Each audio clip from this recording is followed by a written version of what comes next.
Ik ben Patrick Zutter en ik kom uit Horsburg, dus dat is de buurt hier. En u hebt meegedaan aan de nieuwjaarsduik. Doet u dat elk jaar? Bijna jaarlijks inderdaad. Ik kan niet zeggen dat dit de koudste editie is, maar wel denk ik een van de drukste. Ik zag aan degenen die allemaal meededen. Ja. En zwemt u ook in de loop van het jaar? Ik doe ook triathlons, dus daar zit ook onderdeel zwemmen bij. Dus in feite ja, zwem ik regelmatig. Hoe was het water en hoe is de temperatuur?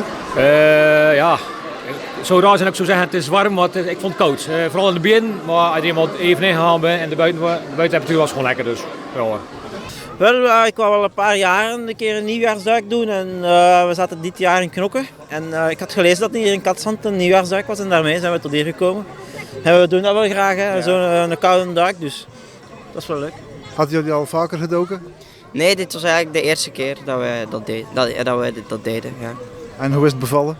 Het was koud, vooral aan de teentjes, maar ja, we komen er wel weer bovenop. Hè. Hoe was het voor u? Ja, voor mij ook leuk. Het viel wel mee eigenlijk van koud. Het zijn nu mijn tenen die de uiteinden van het lichaam dat een beetje koud blijven en dat terug moeten opwarmen, maar voor de rest goed meegevallen. Ja. Zijn jullie ook lid van een zwemclub of zo? Nee. Niet speciaal zwemmen, maar wel een vis. Een vis van sterrenbeeld, dus misschien dat het vandaar komt. Of doe je normaal ook aan sport? Ja, we zijn wel sportief. Ja. Ik doe niet echt competitie iets, maar ik doe wel graag aan sport. Ik beweeg graag. Wat lopen, wat surfen, wat skiën nu in het winterseizoen. Allee, we doen wat van alles. Okay. Ik kom uit Deventer en ik heet Sue. En heb je ook meegedaan met nieuwjaarsduik? Ja, samen met mijn vader. Mijn naam is Jocko de Wit en ik kom uit Rotterdam. En hoe komt u hier in Katzand om aan de nieuwjaarsduik mee te doen?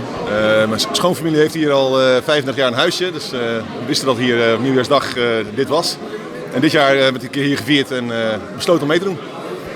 Hebt u al vaker met nieuwjaar gedoken? Nee, dat was de allereerste keer. Dus dat een mooie ervaring moet ik zeggen. Had je dat al vaker gedaan? Ja, ik heb het vorig jaar ook gedaan. Waar? Ook hier gewoon. Hoe kom je hier verzeild? Met de auto. Heb je familie aan deze kant?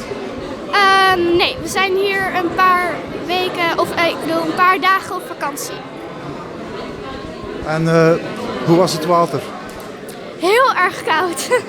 Vooral want het is natuurlijk eb. En dan moet je eerst door zo'n middenplasje. En dat is dan echt heel erg koud aan je voeten. Dus ja, het is koud. Je bent door de plas gelopen en de zee in? Ja. Oké, en hoe was het toen je eruit kwam? Ook heel erg koud, want dan tintelt alles helemaal. En je bent helemaal rood, dus ja. En je familie stond op de kant te wachten? Ja, met handdoeken en foto's en alles. Vond je het een leuke ervaring? Heel erg leuk, ja. Volgend jaar weer doen? Ja, zeker. Oké, dankjewel. Nou, het was vooral vooraf merk je dat je voeten heel koud worden. En met lopen werd het nog kouder. En dat is eigenlijk het enige waar je last van hebt. Het water zelf is heerlijk. Omdat je al zo verkleumd bent dat het water een soort van welkome afwisseling is. En hoe is het om eruit te komen? Koude voeten.